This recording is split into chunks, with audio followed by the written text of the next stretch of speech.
żołnierz, biznesmen, producent filmowy, reżyser filmowy, doradca prezydenta Stanów Zjednoczonych w jednej z najbardziej niesamowitych kampanii wyborczych, jakie odbyły się w historii Stanów Zjednoczonych, a później główny strateg prezydenta Stanów Zjednoczonych. Państwa i moim gościem jest Steve Bannon, który gości nas w swoim domu.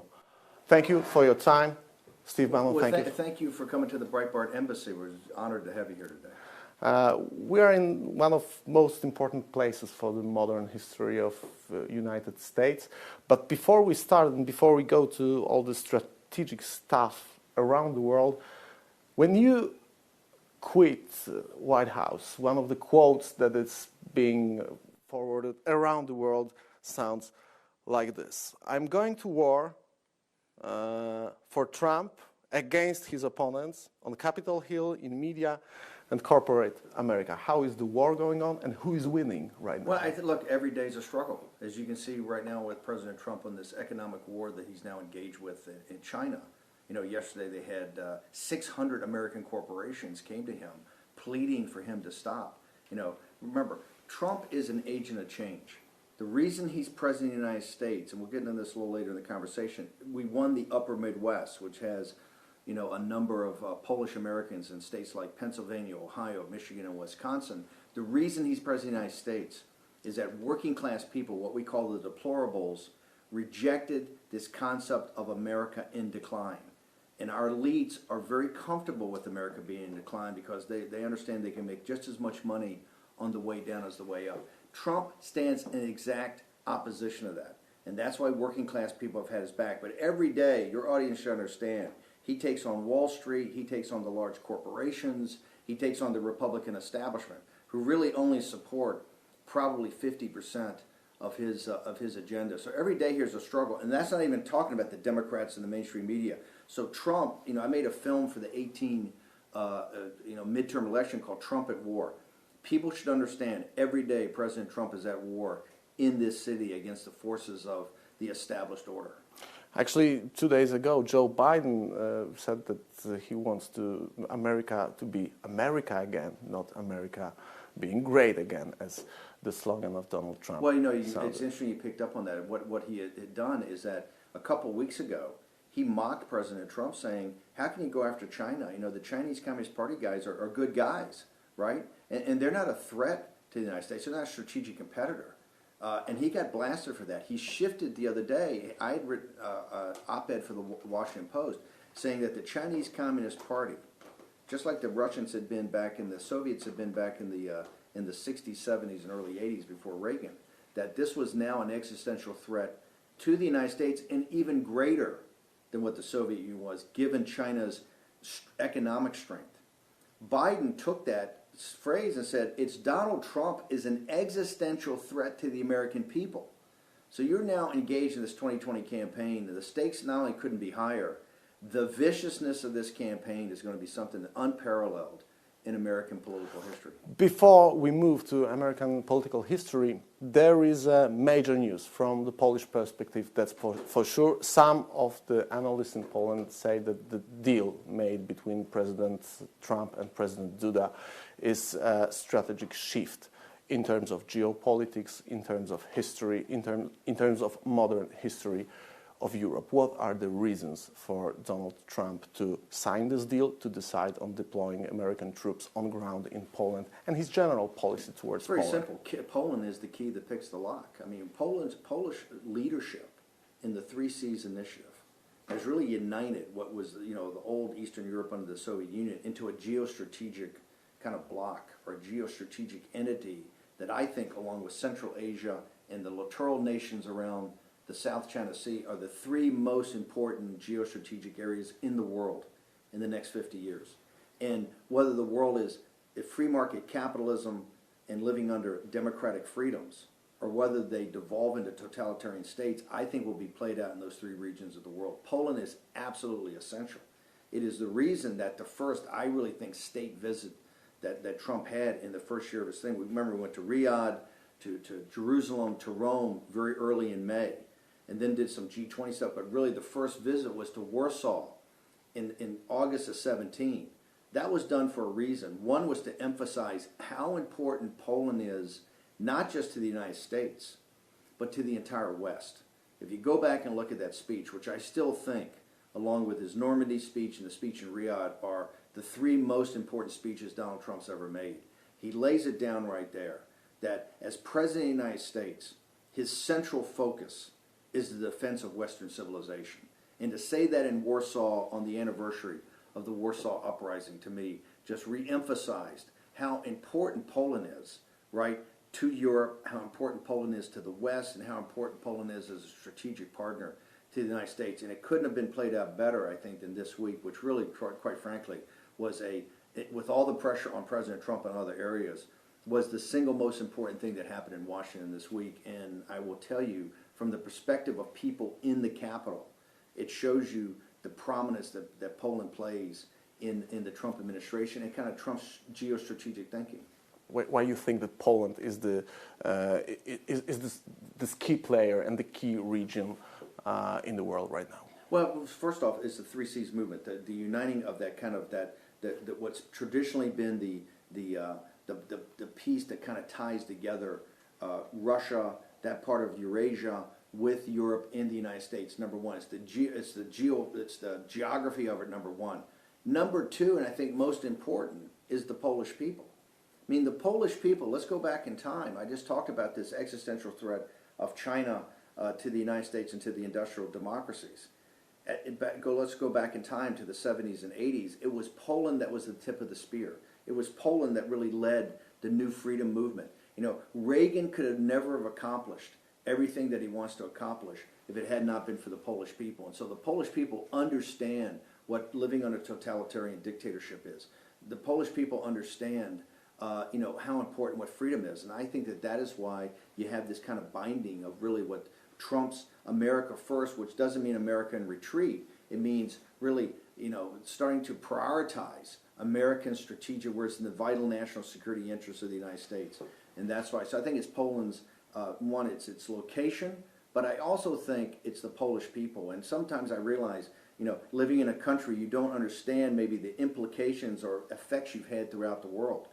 The leadership of the Polish people, the grit and determination of the Polish people to not just yearn for freedom, but to take to the streets and take their freedom back was central to really the throwing off of the yoke of the Soviet Union and the destruction of that empire. It was the first chess move, right? And look, you had Pope John Paul II, but what he epitomized, I think, was not just bringing the Catholic Church, but kind of this grit and determination of the Polish people that we're not going to be held under the yoke of tyranny. Right now, that symbolism and what the Polish people did back in the early 1980s is playing out in the streets of Hong Kong as we see it today. It's those young kids are just like the people in Poland back in the 80s. They're saying, we know what totalitarian is. We're not going to do that. We want capitalism, right? We want democracy. We want freedom. And we're prepared to take to the streets, and we're prepared, like in Poland. Remember, if the Polish people in the early 1980s had not basically said, we don't care if you kill us. We don't care if you shoot us in the streets. We are not going to back down. It's that effort of people saying not to back down. I think that's what's so important today, and I think that's why you see a bonding of the United States and Poland, and I think you're seeing it played out in real time with how Donald Trump is showing not just tremendous respect, but saying, hey, you're a key strategic partner. Let's work together to advance freedom. Those were words in Warsaw. Now we got action. Yes. We got a deal, and the action because the American troops are already in Poland, on Polish ground. And people should not underestimate the power. First off, the troops, my daughter's an Army captain. She served. And you were a former military. I'm a former naval officer. My daughter is a West Point grad Army captain, served with the 101st in Iraq. Her second tour was when they took the tank brigades all the way from Baltic, all the way through Poland, down into, down around Ukraine and into Germany. It is very symbolic in the United States, and particularly the military, to know that we're forward deploying essentially an additional 3,000 troops into Poland, and particularly the composition of this group. This group is going to be elite special forces operators, a logistics chain, etc. I think you're seeing the beginning of not just the F-35s, advanced technology, intelligence sharing, the most advanced weapon systems we have, and really elite troops that are now going to be working hand in glove with the Polish army. So this is quite significant, and I think it's historic. The trip the other day was a historic trip.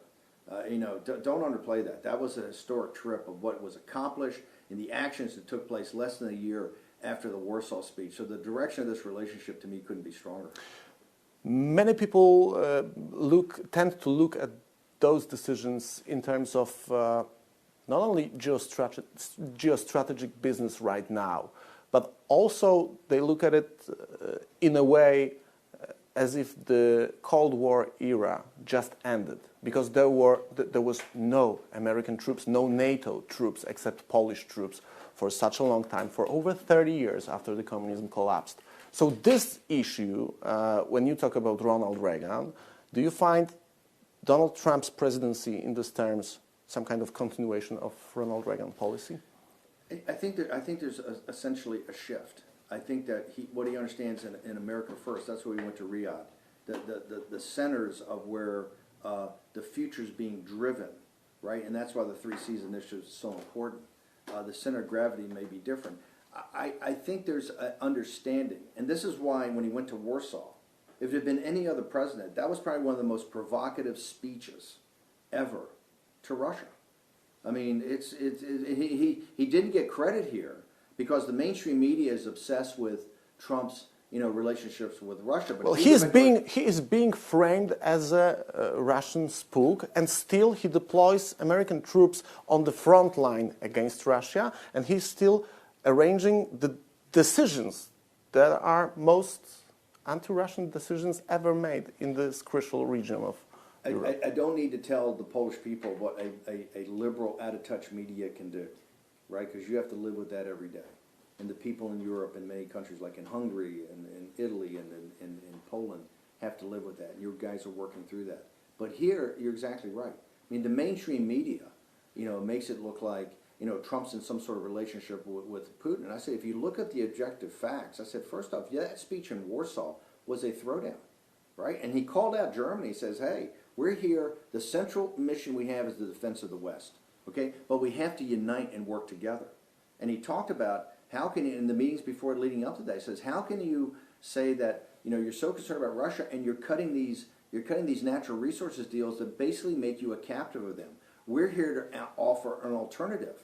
And, our Polish partners, our allies in Poland have kind of picked up with that to understand that you have to do this. Now, I think longer term, I'm a huge believer in that in longer term, we have to somehow get Russia on our side of the football. The geostrategic issue of the 21st century is going to be China, okay? China is this radical cadre. And the Polish people saw it in the Soviet Union back in the 50s, 60s, 70s. What you have is a radical cadre in China that's running China and starting to expand just like the Soviets were. The problem we have today is that there's a pretty big gap between particularly Russian behavior and what's acceptable into the West. And I think we're going to have to work that through. That's why I think Poland is the key that picks the lock. If we're to do this, right, it's got to be Polish leadership. The one great thing that I see is you've got a generation of new leaders coming up. I mean, I think you see this in the European parliamentary election. Remember, I just spent 6 months of the last year, the time I didn't spend here, campaigning and working on the grassroots movement and back of Trump for the 18 elections, I spent in Europe. And, and Poland is looked at as a leader in Europe, particularly in this kind of populist, nationalist, not trying to destroy the European Union, but saying, hey, we don't want a United States of Europe. We don't want Poland to be South Carolina to Germany's North Carolina. We want Poland to be Poland, but you're at the vanguard of that leadership. And I think, look, one of the disappointments or the things I think still have to be worked through is the uniting of the populist nationalist entities in these different nations into some sort of one supergroup or part of a supergroup that move in unison against the EU. We will move to the European Union right now because there is also one of the issues that seem to me a common part of the geostrategic and military perspective that we are talking about and this European perspective. The words of Donald Trump that those troops, part of those troops, which are going to be deployed in Poland, will come from Germany. And it also looks like a perspective of a famous Trump's speech in Brussels during NATO summit when he said that there is something strange in sending money to Russia just for Russia to arm and to buy arms that pose threat to the Germany that is being defended by United States and NATO. What are the reasons for pointing Germans? Yeah, well, look, is that correct? The Brussels speech was very important. Remember, there's not a bigger proponent of NATO than Donald Trump, right? Donald Trump, we did not create, and Donald Trump did not create the 2%. That came up in 2014, and a collective agreement among the NATO nations is that this is what we have to do to have a robust defense, whether that's against Russia or threats coming out of the Middle East now in North Africa. And everybody was in agreement that the individual militaries had kind of deteriorate. The point of America First is that we're not looking, the United States is not an imperial power, right? We consider ourselves a revolutionary power, okay? And we're not looking for protectorates. That's what the lesson of Poland is so important. This is what the Polish people have done. Remember, you are one of the few nations in NATO that have stepped up and reached the 2%. Well, because we remember the threats. We are aware of the threats to our everybody else sovereignty. is aware of the threats too. They've just decided for other internal social dynamics, right? And look, I'm a huge believer in the Alternative for Deutschland movement in Germany, and I think that look, obviously Germany's got a lot of issues to work through. You've got Merkel, who I think has been a disaster, not just for Germany. I think she's been a disaster for Europe. But Trump understands this. I think what Trump was trying to do and saying, hey, look, as allies, right? We're not looking for protection. We're not looking to tell Europe to do it. We're not looking to tell Poland what to do.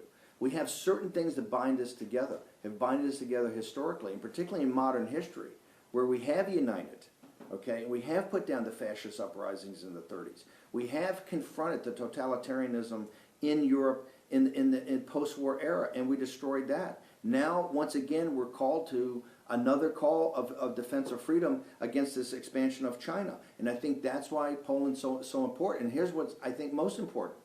Poland's done this without being goaded.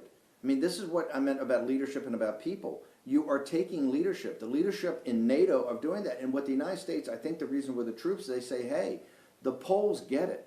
The Poles understand not just what the threat is, the Poles understand the sacrifices that have to be done in order to have freedom and to pass and to bequeath that freedom down generation to generation.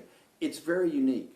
I don't think sometimes maybe it's so much going on in your internal politics, you understand what a beacon you are to other people. And I will tell you, what's going on in the streets of Hong Kong, trust me, they are inspired what went on in the streets in Poland in the early 80s. The fact that you have a historical memory of that, and the fact that you have politicians that can act upon that, is quite powerful, and I think it makes you a natural partner and ally to the United States. The revolution in Hong Kong is also a revolution against the communism. The communism that nowadays, now in 2019, looks differently than looked in 1989 when the tanks were killing students on the streets of Beijing. But this is still the same system.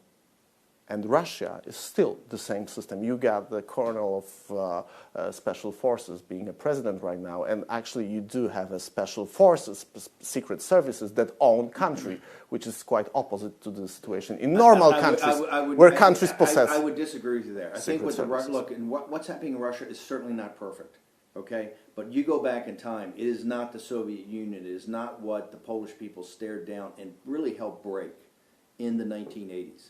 Okay, that was a vicious dictatorial power that eviscerated not just the church but any intellectual leaders. You know, one of the guys I'm very close to, Matthew Turman's father. These great leaders you had of freedom, right, in Poland, they would understand the Soviet Union, and China is that today. The radical contrary. Here's the reason.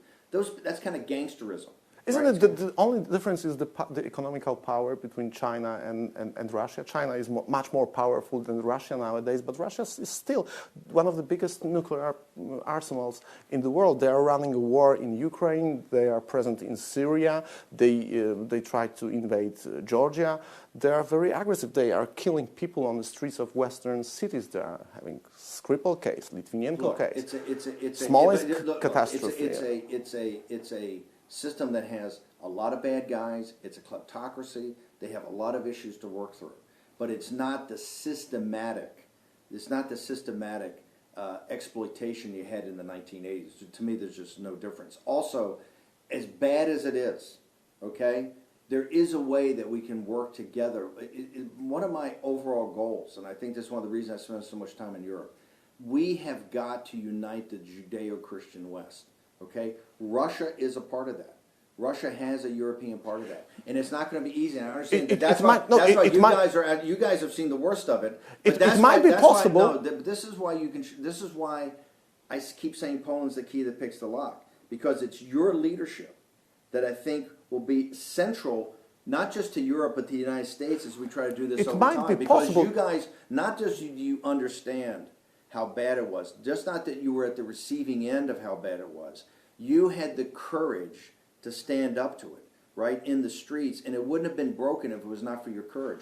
We're in a different place today. Okay, it might be possible. You might be right, but if you consider and if you think, I'm not so sure. However, you might be right if there's going to be a real change in the nature of Russian politics. Yes. And as for now, this country is just a continuation of this totalitarian regime. We are having a politician who is openly saying that Joseph Stalin, a guy who murdered most people in the world in the history, is an iconic persona for this regime. So as long as this system of this country doesn't change, you will still have links between Germany and Russia, which has one simple goal: to have, as you just said, Germany and the European Union. This is a major strategic problem. It's very difficult to think about bringing those things together. I think you've seen the uprising of these populist movements, these nationalist movements. Some of those are, I'm not saying close to Russia, but understand that Russia is a part of Europe, and over time that has to be kind of put together, and that's once again why Poland is the key player here. And it'll be the wisdom and strength of the Polish people that get us there. If we're ever to put this together, and for the world to live in peace and harmony and prosperity, it's the leadership of the Judeo-Christian West that will get us there. Okay? Well, as a civilization and culture, and this is not exclusive.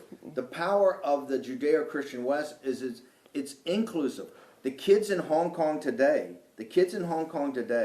are fighting and dying for, and prepared to die for, basically free market capitalism and the underpinnings of democracy that has been passed down to us from Athens to Jerusalem to Rome to even absolutely agree. Scandinavia. I absolutely agree. So but you have those stakes could not be higher. And but you have the same, well, not the same, but the same kind of people fighting on the streets in Kiev against Vladimir Putin and his oppression. You have the same kind of people on the streets of Moscow fighting or protesting against Vladimir Putin, who are being jailed. There are journalists that are being killed by Vladimir Putin. So the problem is that despite the fact that there is a common Judeo-Christian culture in Europe and Russian society is a part of it, the rulers of Russia just use it as a tool. No, I think that I think given their demographic situation, I think given their economic situation, it's not perfect.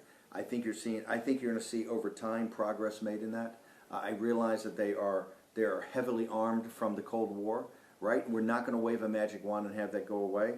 I do believe that if they understand that aggressively we're not trying to push in and take Russian territory, that we're not trying to push in. The problem is that they think that, for example, Poland is a Russian territory. The problem is that they think that Crimea is a Russian territory. They think that Ukraine is Russian territory, Latvia, Lithuania, and Estonia as well. Theoretically, they may some, and I don't say all of them, may think that Vladimir Putin Russian thinks territory. like this. I think that from World War II to today, they have seen clearly that Poland is Polish territory, governed by the Polish people, united with allies in the West and in particular the United States. So I think that is a fantasy. That is a fantasy that is just not going to come true. It brings us. You guys have stood up. You guys have stood up for freedom.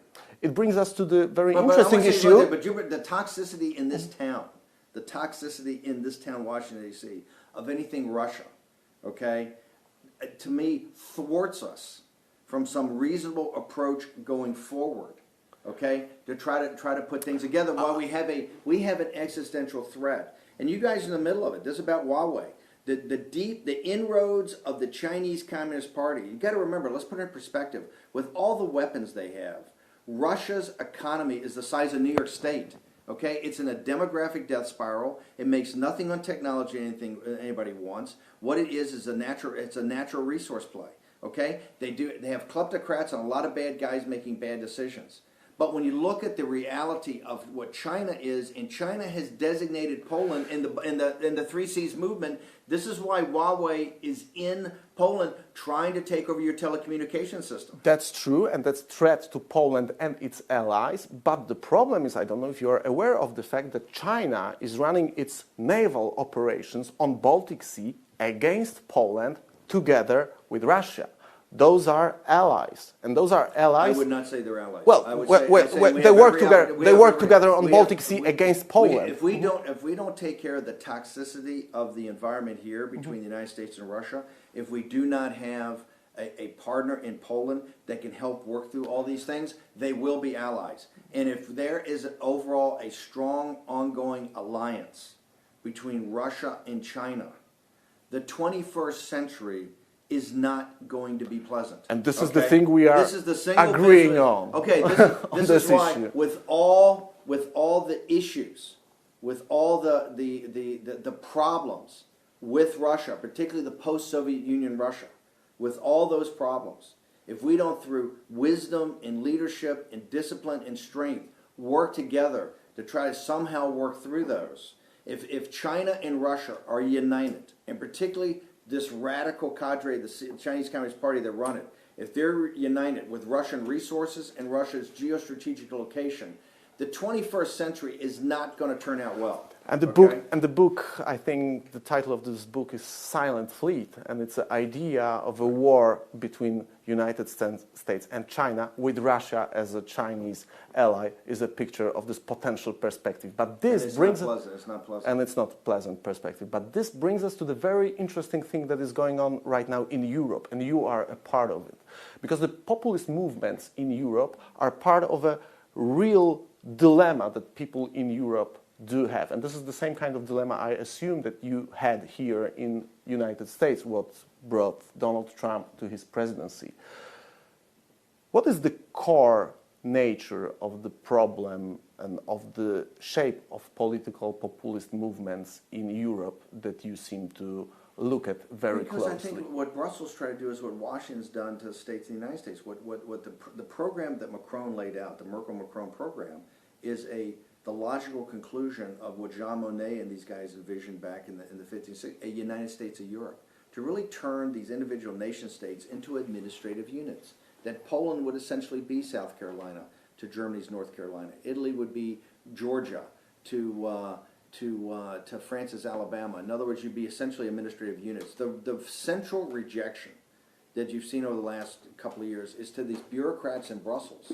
Right? And it's not that, I understand in Poland, you've gotten tremendous value being part of the EU, but you're Poland, right? With your own set of issues, your citizens, and this is pushing down this kind of Westphalian system that's worked for 300 years of the nation state, is that citizens, free citizens, have the most control and the most possibilities to have freedom in their own life by having elected officials in that country that report to them and not ceding their sovereignty to some central bureaucratic apparatus. That's what happened in the EU over the last 20 years. And you see in people that rejected this back in the early 90s, in Switzerland and Norway, they said, hey, look, we like the common market, we like the integration commercially. What we don't want is to give our sovereignty up, and we're going to vote out. And both of those nations stayed out, I think, much to their benefit.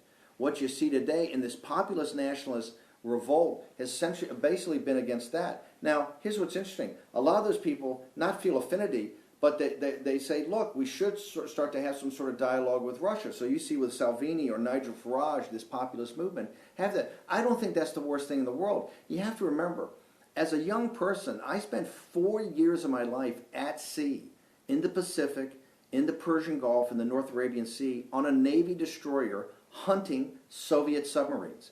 That was our mission, was to hunt. We were an anti-submarine warfare ship, ASW. We hunted Soviet submarines. When I went back to the Pentagon as a junior officer for another 3 or 4 years, I was an aide to the chief of naval operation on the day that Reagan took his inauguration. As a very junior officer, I saw the implementation of the war plan to destroy the Soviet Union. So I've got skin in the game. I don't come at this naively, not understanding they're bad guys, but I do think it is actually a positive thing that we have populist nationalist movements that say, hey, look, in Italy and in France, in the United Kingdom, and in Poland, we want to kind of figure out our own way. And yes, we're allies in NATO and we're allies with the United States, but I think it's very powerful for citizens. And look, I disagree. In Italy, one part of the government, the five-star guys, have wanted to sign and have basically forced the signing of an MOU with China for One Belt, One Road. It's going to get to be a big issue in Poland when the Chinese come around with big checks and the ability to build big infrastructure, right, which it looks like it's all for free at the beginning, right, understanding this is the British East India Company model of predatory capitalism. It looks very powerful. But I've said in Italy, I think as long as the Italian people are engaged in making those decisions, that's what this entire populist nationalist movement is about. It's subsidiarity. It's making sure the little guy gets a voice and he's in control of his nation state. And I happen to be a huge believer that the West, and particularly people in the West, have sacrificed, that understand Normandy, that understand World War II, that understand Poland and the uprising, that understand our confrontation with another dictatorial power after the fascists were defeated in the 40s in the Soviet Union, will understand and bind together to basically confront the great threat that we have, which is the Chinese Communist Party. I think that the major problem in case of Russia is that in Central Europe, in the 3C initiative, we do have a memory of being on the bad side of the Iron Curtain. And we know what. That's a good thing. That's a good thing. But there is also a knowledge that comes out of it. And this knowledge makes us think in terms of our 200 or 300 years of history, that the strategic threat to our countries, to our states in this region, was always Russia. And it's a sad thing and sad memory of this area. And this is the reason, for example, why Lithuania, Latvia, and the other countries of this region welcomed the deal between President Duda and President Trump with great pleasure. They found it a major important role in terms of protection against Russia. This is why I think the 3Cs initiative is so important. And I said, one of the most important geostrategic. The other one, it should go, was Central Asia and around Kazakhstan, was also part of the Soviet Union. Remember, you people have seen the downside. You can cut through the happy talk, right? You understand what freedom means. And that's why it's so important going forward. If we want the 21st century not to devolve into another bloodbath, look, we just came out of the bloodiest century in mankind's history, okay? 500 years from now, they're going to look back at us as a barbaric dark age, okay? We came through the blood, 250 million people were slaughtered? Look at the trauma that Poland, the 20th century was for Poland. But at the end result of it, okay, we got a nation that fought for its own freedom and came through it, okay? And it has that DNA that is passing down. That is the future. That's why the 3Cs initiative is so important. That's why, and trust me, Donald Trump gets that. He didn't randomly, the Polish Warsaw speech was picked for a reason. The first kind of state visit to go and to honor that and to really give a guidance of what the defense of the West is about was very specifically chosen. To have the president come here and to follow that up, as you said, with concrete actions that talk about advanced technology, intelligence sharing, the forward deployment of troops is another aspect of that. But given that, for us to move forward into this century, that 3Cs, that group that felt the boot on its neck is going to have to be the leader in the rapprochement that has to come. We don't have a choice. And I understand it's not going to be easy, okay? Because on the other side, you have people that feel, sometimes I think, particularly some of their leaders feel besieged, and they feel that maybe it's another encroachment. That's what it's going to take statesmen. That's what it's going to take diplomacy. That's what it's going to take, very powerful economics. But not only can it be done, it has to be done. If we don't do this radical cadre of, quite frankly, one of the most powerful, potentially powerful economic forces on earth has already enslaved its people. Think of it, you talk about, for people in Poland, understand something. The Uyghurs, the Tibetan Buddhists and the Dalai Lama, the underground evangelical church, the underground Catholic Church. As bad as it was in Poland under the Soviets, it's worse under the Chinese Communists for Catholics. And all of them have support in Polish citizens, in Polish non-profit organizations. Exactly. There are Polish people supporting all of those groups that you mentioned because we are aware. We do know 100%. What does communism means. But there is also another very important issue related to the 3Cs initiative, which is the liquefied natural gas sent and sold by United States. The infrastructure, the energetic infrastructure that is being built here is also being built with the support of United States. And it's on the crossroad of eastern-western line of gas communication between Russia and Germany. This one is a north-south line of communication of gas from United States to the Central European Union. Because we think that economic integration and economic partnership, remember, one of the powers of Trump's national security, the America First, is that he looked at it as a businessman, very sophisticated. And quite frankly, the Pentagon and the State Department and the intelligence apparatus didn't look at it like this. What Donald Trump's saying, for total national security, you have the military and you have economics. And those things combined really lead to national security. In this town, people have forgotten about the power of the economics.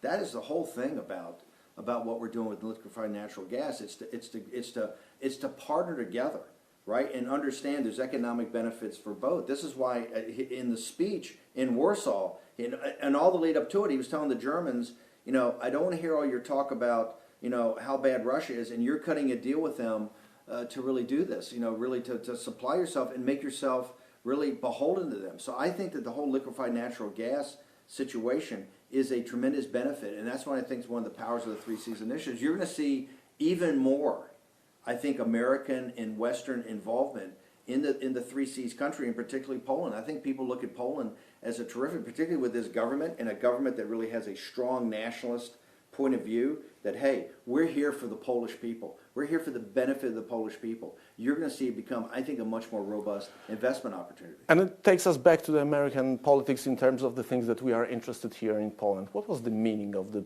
Polish Americans in the general election that brought Donald Trump to presidency? As the CEO that ran the campaign and from the mid-August to the victory, and was one of the guys that helped set up our outreach to the Polish community, particularly our visit up to the headquarters in Illinois. It's incredibly important. Remember, we won by 71,000 votes in 5 counties, right, in 3 states. We drew an inside straight. I admit that this was essentially, I call it divine providence. It was a miracle. It was Trump's message got out. The Polish-American community was absolutely essential. Remember, the Polish-American community, I come from a blue-collar Irish Catholic Democratic family, right, of working-class people, phone company people, firemen, etc., that kind of left the Democratic Party because it got too radicalized during the Vietnam War. And we really shift over hardcore when Ronald Reagan came up, and his number one thing was not taxes for us, not the economy. That was very important. The number one reason my family and other family members supported Ronald Reagan was his confrontation with the evil empire of the Soviet Union. We were kind of a military family, okay? And Ronald Reagan was the guy who said, hey, finally somebody's prepared to confront these guys so it doesn't get worse. Like Germany and like Japan and Italy should have been confronted in the early mid-1930s. Okay, you would have avoided all the madness after that. That's where we supported. That's where we supported Reagan. The Polish Americans are absolutely key in Pennsylvania, Ohio, Michigan, and Wisconsin.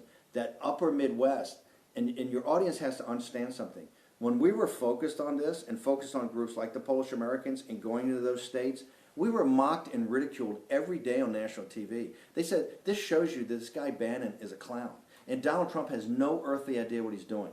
They have zero chance of having working class Democrats vote for this crazy billionaire from New York, okay?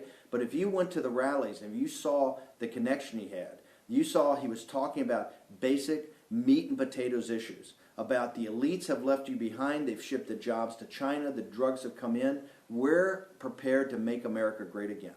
The Polish-American community turned out in Trump in droves. He would not be president of the United States if those working-class Democrats and low-propensity voters in Pennsylvania, Ohio, Michigan, Wisconsin did not turn out and give us victory. the central part of his campaign in 2018 is going to be that upper Midwest. We have to win those states. Right now, the polling doesn't look great. I mean, he's down in 3 or 4 of those states right now, and he needs to reinitiate, reengage, which he will, and to get back there. But the Polish American community in 2020 is actually going to be more important than it was in 2016. And in 2016, it was a fundamental building block for our victory. Steve Bannon, thank you very much for this conversation. Thank you for hosting you in Breitbart Embassy. Thank you for hosting us here in Washington. It's a great honor, and I look forward to coming over to Poland this fall, hopefully before the President of the United States shows up in September.